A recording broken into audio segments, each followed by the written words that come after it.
Make sure to check out my Covey account, link down in the description. This review is brought to you by Red Ribbon Reviewers, a site where we reviewers give our love and support for AIDS. And this year we are supporting the Trevor Project. Give them a look and donate to them. Any support you give to them will be greatly appreciated.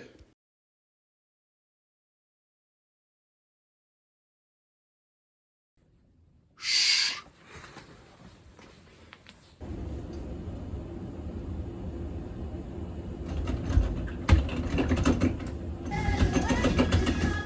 Oh no.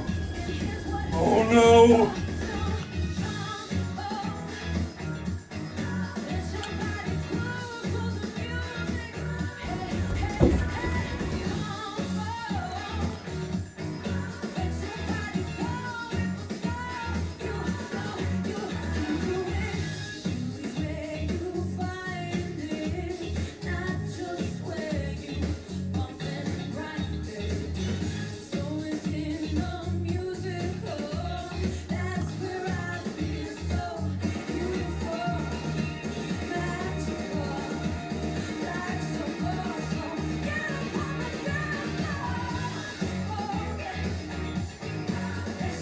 You're not running away from our little bargain?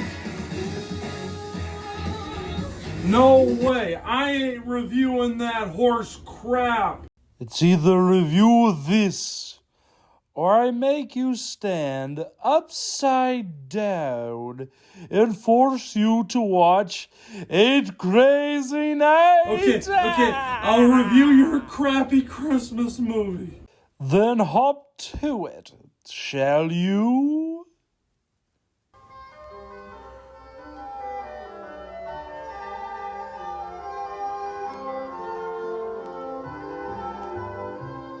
I wish you a Merry Christmas. I wish you a Merry Christmas. I wish you a Merry Christmas and a Happy New Year.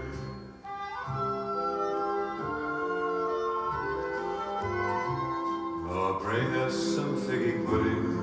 Oh, bring us some figgy pudding. Oh, bring us some figgy pudding and bring it out here.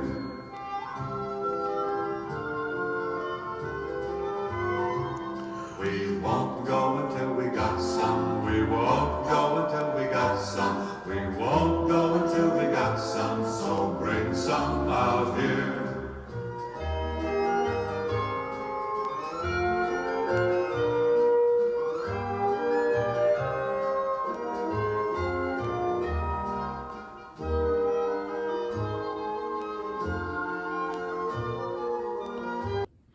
Hello, I'm Henry R. Mockingbird, your host with the mustache.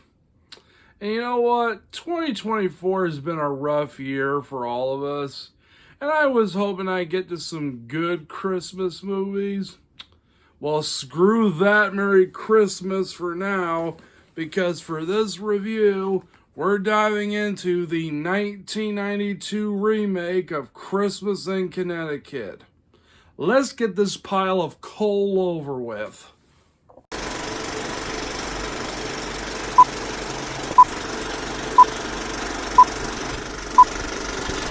Star Elizabeth, expert at both marriage and cooking, is asked by her manager, Alex Yardley, to entertain a heroic firefighter named Jeffrey Jones, while keeping her secret that she can't cook and that she's single.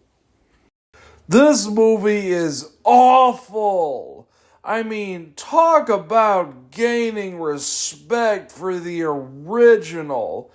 And if you know my thoughts on the original, if you've seen my review of the original, you would know that that film was good, not great.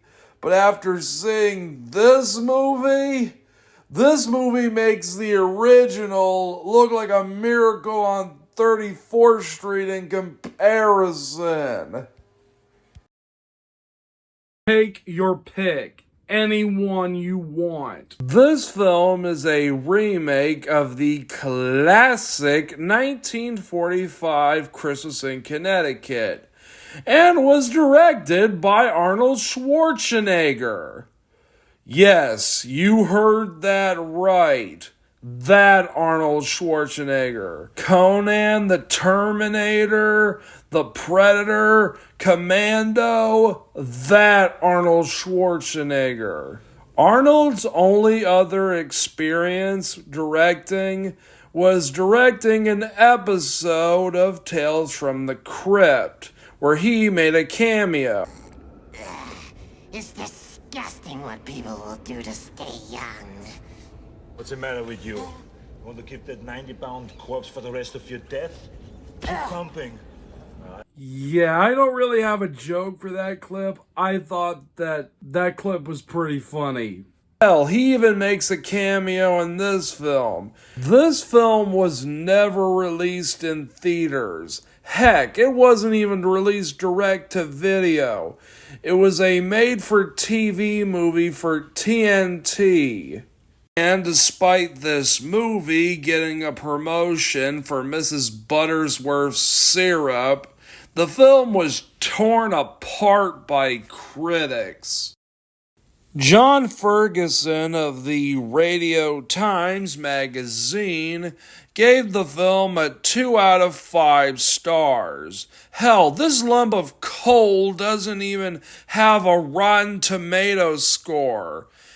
And its audience score is pretty abysmal. So is its IMDb score. If I do have some positives, one of them would have to be Jefferson, played by Chris Christopherson.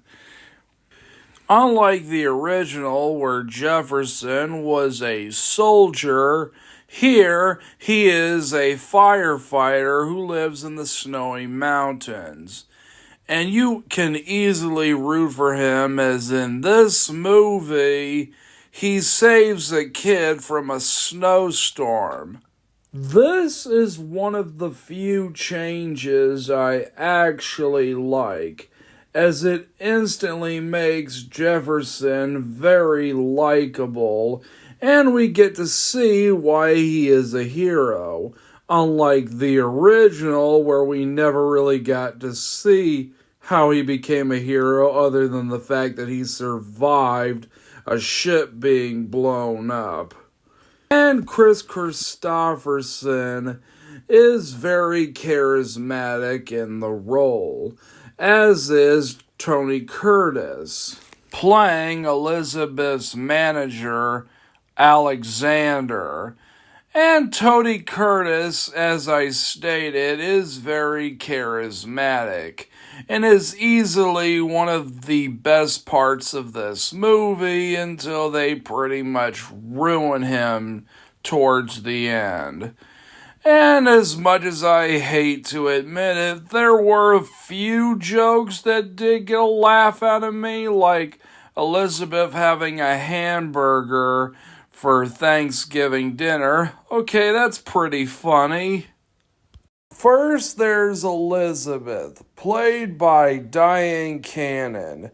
And she isn't that bad in the role, although she's no Barbara Stanwyck, but who is? She's a national treasure. Then again, I don't know if that's saying much, when she was also in Kangaroo Jack and Caddyshack 2. Two cinematic sewer stains. So it doesn't really say a whole lot when one of the best actors in your movie was the chick from Caddyshack 2. And we see that she has a whole operation. Buddy hands her a dish of food underneath the table. She has people doing the makeup. She has her friend cooking for her.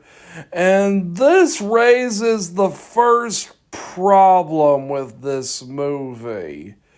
this whole operation. Elizabeth's fake persona in this movie makes no freaking sense. First of all, how hasn't anyone caught on to this?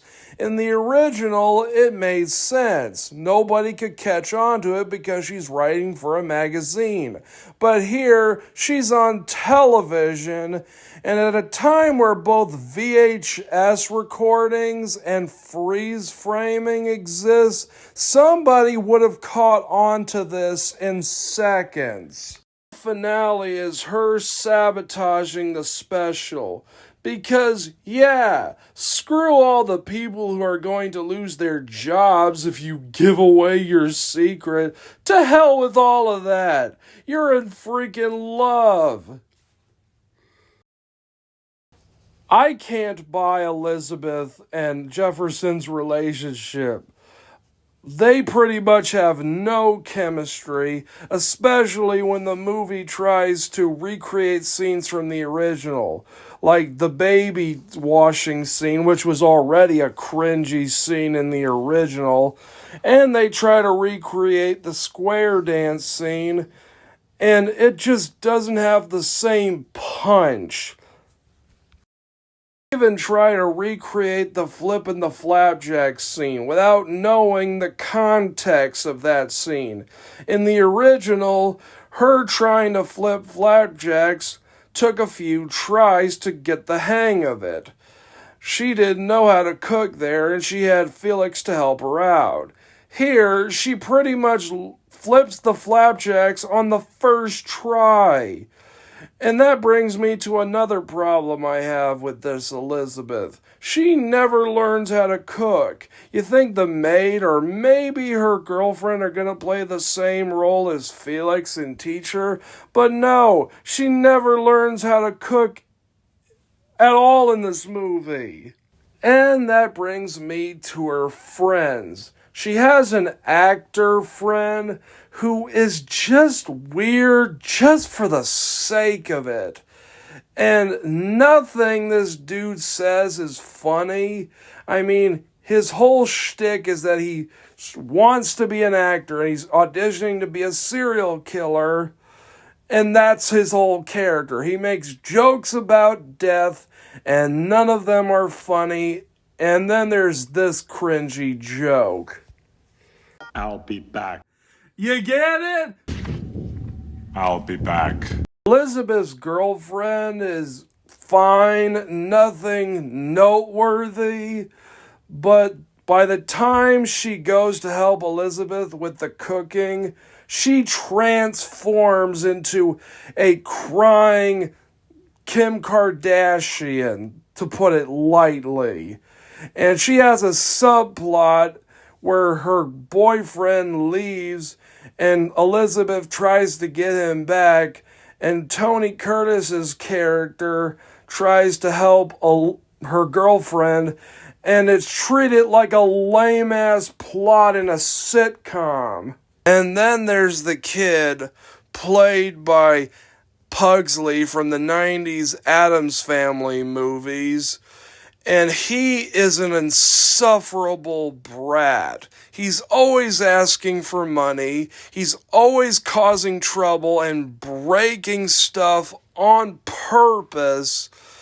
And he is just annoying, pure and simple. I'm serious. That kid needs some Granny Clampett style parenting. Listen to me, Pearl, and you listen good. When you was a baby and you needed it, I spanked you. And when you was a toddler, I paddled you. And when you was a young'un, I swished you. And I can still do it, Pearl. Besides, the target's a heap much bigger today.